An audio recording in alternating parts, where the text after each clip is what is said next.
호주 육가공 공장에서 일하고 영주권까지 가능합니다. 안녕하세요. 호주에서 육가공업에 종사하며 육가공 단톡방을 운영하고 있는 영입니다. 오늘은 제가 호주 육가공이라는 주제로 유튜브를 하는 이유에 대해서 얘기해 보려고 합니다. 영상 초반에 말했던 내용도 포함되어 있으니 영상 끝까지 시청 부탁드리겠습니다. 먼저 이 업계에 대한 정보가 너무 부족하다고 생각했습니다. 한 영상을 봤는데 이 업계는 사파리 비자, 통칭 스폰서십 비자를 통한 영주권 루트가 안 된다고 누가 올려놨더라고요.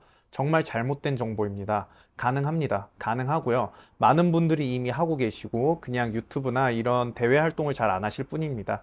이런 잘못된 정보를 좀 바로잡고자 시작하게 되었습니다. 그리고 인식도 좀 바뀌길 원하고요.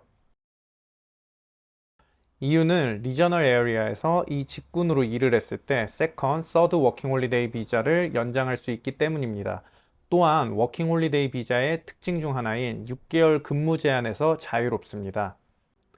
세컨, 서드 비자를 딸 수 있는 조건의 직업군은 많고 6개월 근무 제한으로부터 자유로운 직업은 육가공뿐만이 아닌데 왜 하필 육가공인가 라는 질문에는 다른 직업군들보다 비교적 영주권까지 갈 수 있는 가능성이 열려 있기 때문이다 라고 답변드리고 싶습니다. 6개월 근무 제한에서 자유롭다는 말은 본인이 원한다면 워홀 기간 내내 육가공 공장에 있을 수 있다는 말과 같습니다.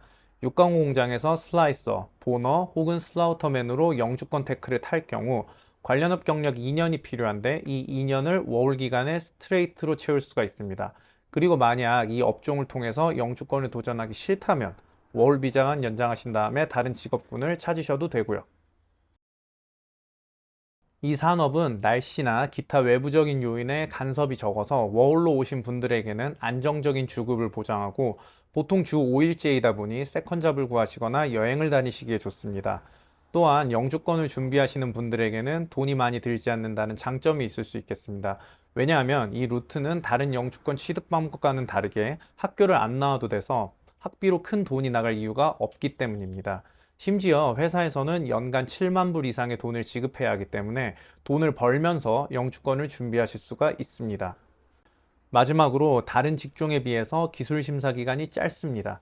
이건 다른 비자 없이 3년이라는 한정된 워홀 비자만 가지고 영주권을 목표로 할 때 굉장한 메리트가 됩니다. 그렇다면 단점이 없느냐? 당연히 있습니다. 이 일은 거의 100% 본인 체력으로 일을 하기 때문에 체력이 약하면 버티기가 정말 힘듭니다. 또한 워홀러들이 만족해할 만한 주급을 받기가 힘듭니다. 2025년 1월 2일 일반 노동자 기준 풀타임 25불이 많고 캐주얼은 30불이 많이 있습니다. 둘 다 거의 최저임금입니다.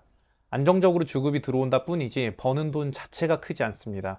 더 나아가 돈을 벌면서 영주권을 취득하시는 것은 좋으나 이 산업의 기술직으로서 계속 일을 할 경우 학교에서 공부를 하고 영주권을 취득한 사람들의 직종에 비해서는 버는 돈의 한계가 명확합니다.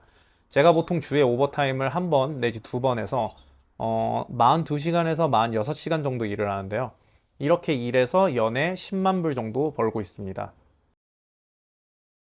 이 일은 누군가는 체력적으로 많이 힘들고 배운 거 없는 사람들이 하는 일이다라고 생각하실 수도 있습니다.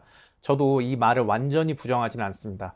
하지만 이 직종은 앞서 영상에서 말씀드린 것처럼 충분히 많은 장점도 갖고 있습니다. 보통 워홀 오시는 분들 중에서 살다 보니까 호주가 좋아서 나중에 영주권 준비하려는 분들이 좀 많죠.